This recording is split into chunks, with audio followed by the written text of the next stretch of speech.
Finger family. David. Meanwhile, Saul's army was about to face the Philistines in another battle.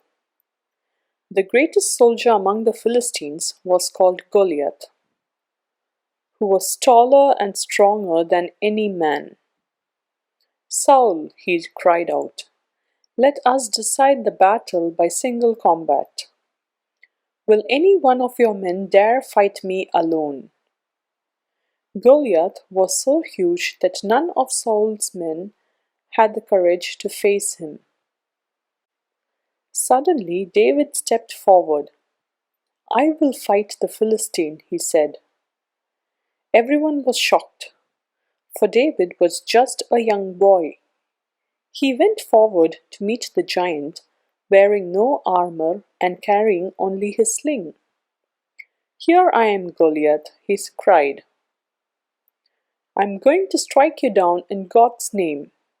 Goliath was full of scorn for Saul's champion and reached for his spear. But David quickly took up his sling, and with a single stone he felled the mighty giant. David became so popular that Saul began to hate him. He told his son Jonathan, "Once I am dead, the people may try to make him king instead of you. Something must be done." But Jonathan loved David like a brother and warned him of his danger. "I know that you will be king in my place, for God has chosen you," he said. "But my father will try to kill you. You must hide."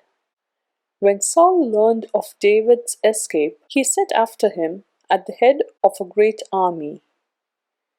One night, David crept into the king's camp and stole his spear and water jug.